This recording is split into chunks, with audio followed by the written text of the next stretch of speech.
পূর্ণিমার রান্নাঘরে সবাইকে স্বাগতম। আজকে আমি বানাচ্ছি নারকেল দিয়ে কাঁঠাল বীজের ভর্তা।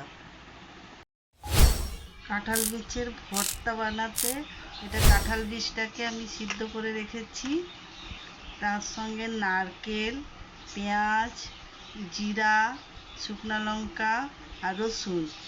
পেঁয়াজ, রসুন, শুকনো লঙ্কা, জিরাটাকে আমি কড়াইতে ভেজে নেব।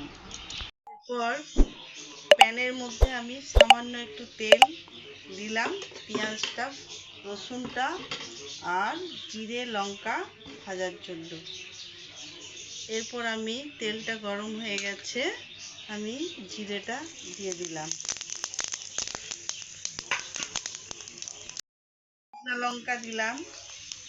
শুকনো লঙ্কাটা একটু হয়ে আসলে পেঁয়াজ দিয়ে দিলাম।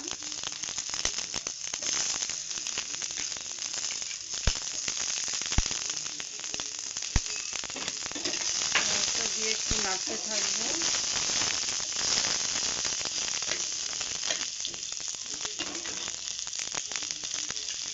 রসুনটা দিলাম।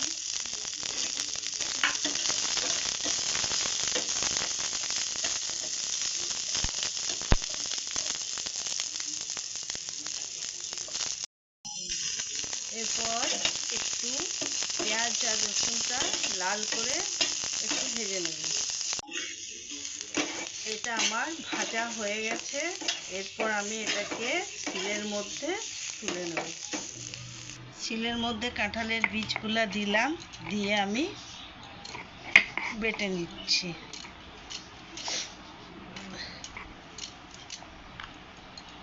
কাঁঠাল বীজটা বেটে নিলাম। বেটে নেওয়ার পর এবার এই যে পেঁয়াজ, রসুন, জিরে যেটা ভেজে রেখেছিলাম সেটা দিচ্ছি, এবং যে যেমন ঝাল খাবে সে সেই রকমভাবে লঙ্কা দিবে। হ্যাঁ, নারকেল কোড়াটাও এর সঙ্গে দিয়ে দিচ্ছি। দিয়ে আমি এটা ভালোভাবে মিশিয়ে বেটে নেব। একটু নুন দিতে হবে, নুনটা দিয়ে দিই।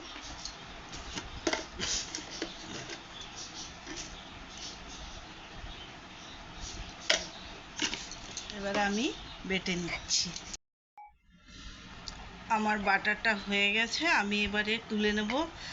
আর যদি আপনারা শিলে বাটতে না পারেন, মিক্সিতে বেটে নেবেন। মিক্সিতে বাটলেও সুন্দরই হবে। এটা আমি প্লেটে সাজিয়ে নিলাম। এটা 5 মিনিটের রান্না। আপনারা এটা বেটে বানিয়ে খেয়ে দেখুন, খুবই ভালো লাগবে।